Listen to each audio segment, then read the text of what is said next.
UK-യിൽ free ആയിട്ട് nursing care കിട്ടുവാൻ നിങ്ങൾക്ക് 23,250 താഴെ ടോട്ടൽ അസറ്റ് ഉണ്ടായിരിക്കണം.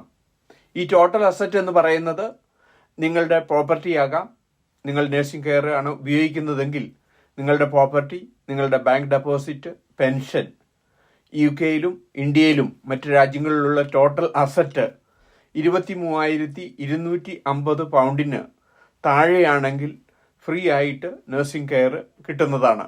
UK-യിൽ നോക്കുമ്പോൾ ഏകദേശം 50% കൂടുതൽ ആൾക്കാർ UK-യിൽ ഫ്രീ ആയിട്ട് നഴ്സിംഗ് കെയർ വാങ്ങുന്നതായി കാണുന്നു.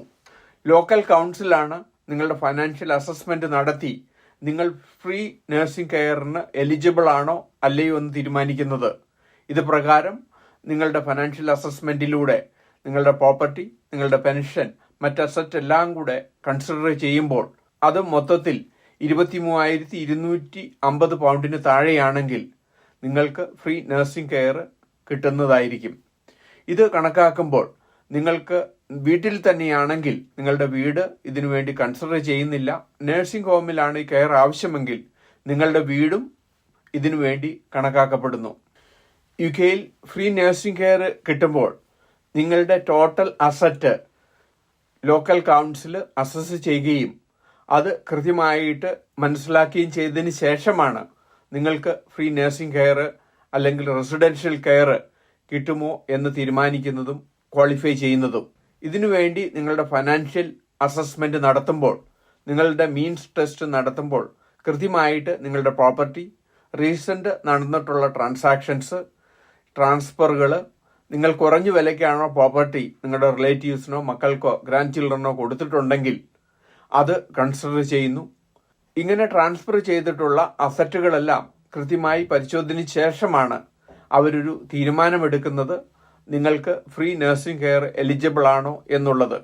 സാധാരണ രീതിയിൽ നഴ്സിംഗ് കെയർ കൊടുക്കാതിരിക്കുന്നതിന് വേണ്ടി ഡെലിബറേറ്റ്ലി നിങ്ങളുടെ അസറ്റ് ട്രാൻസ്ഫർ ചെയ്യുകയോ അങ്ങനെ ഡിപ്രിവിയേഷൻ ഓഫ് അസറ്റ് സംഭവിച്ചിട്ടുണ്ടെങ്കിൽ നിങ്ങളുടെ അസസ്മെന്റിൽ അത് കൺസിഡർ ചെയ്യുകയും അങ്ങനെ നിങ്ങൾ ട്രാൻസ്ഫർ ചെയ്തിട്ടുള്ള അസറ്റുകളും നോഷണൽ ക്യാപിറ്റലായി ഇൻക്ലൂഡ് ചെയ്യുകയും അതിന്റെ അടിസ്ഥാനത്തിലായിരിക്കും നിങ്ങൾ ക്വാളിഫൈ ചെയ്തിട്ടുണ്ടോ ഇല്ലയോ എന്ന് തീരുമാനിക്കാനായിട്ട്.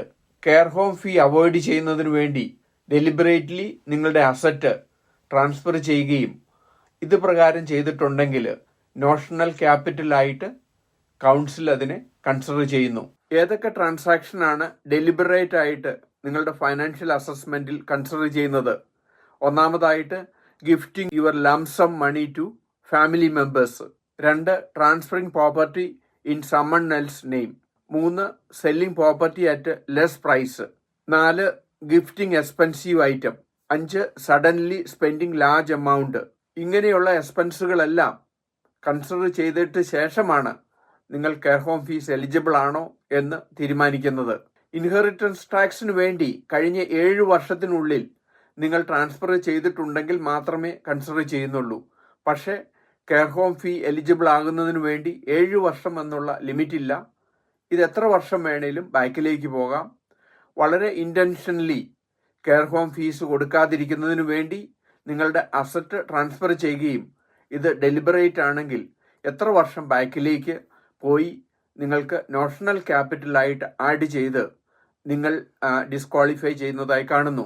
ലോക്കൽ കൗൺസിലിന്റെ കൃത്യമായ അസസ്മെന്റിലൂടെയാണ് ഈ കാര്യങ്ങൾ തീരുമാനിക്കുകയും നിങ്ങൾ ഇന്റൻഷനോടുകൂടി കെയർ ഹോം ഫീസ് കൊടുക്കണ്ട എന്ന് വിചാരിച്ച് കഴിഞ്ഞ കാലങ്ങളിലെ ട്രാൻസാക്ഷൻ അവർ പരിശോധിക്കുകയും നിങ്ങളുടെ UK-യിലെയും മറ്റു രാജ്യങ്ങളിലെ അസറ്റ് പരിശോധിക്കുകയും അതിൽ നിന്ന് ഡെലിബറേറ്റ്ലി ഒരു അസറ്റ് ഡിപ്രിവിയേഷൻ വന്നിട്ടുണ്ടെങ്കിൽ അത് പർപ്പസോടുകൂടി കെയർ ഹോം ഫീസ് കൊടുക്കാതിരിക്കുന്നതിന് വേണ്ടി നിങ്ങളുടെ അസറ്റ് കുറയ്ക്കുകയും ഈ കാരണങ്ങൾ കൊണ്ടാണ് നിങ്ങളുടെ ടോട്ടൽ അസറ്റ് 23,250 പൗണ്ടിൽ താഴെ വരികയും ഇങ്ങനെ ഡെലിബറേറ്റ്ലി അവോയ്ഡ് ചെയ്തതുകൊണ്ട് നിങ്ങൾക്ക് കെയർ ഹോം ഫീ അവോയ്ഡ് ചെയ്യാൻ സാധിക്കുന്നതല്ല.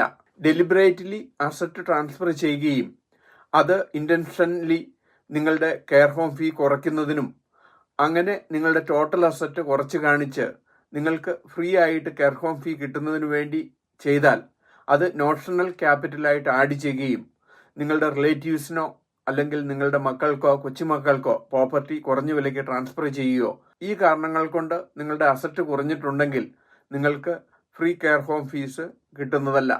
കൃത്യമായിട്ട് ലോക്കൽ അതോറിറ്റി നിങ്ങളുടെ ഫൈനാൻഷ്യൽ റിവ്യൂ ചെയ്യുകയും കഴിഞ്ഞ കാലങ്ങളിലെ പ്രോപ്പർട്ടിയിലുള്ള ട്രാൻസ്ഫറുകൾ ചെക്ക് ചെയ്ത് അത് മനസ്സിലാക്കിയതിന് ശേഷമാണ് നിങ്ങൾക്ക് ഫ്രീ കെയർ ഹോം ഫീസ് കിട്ടുമോ എന്ന് തീരുമാനിക്കുന്നത്.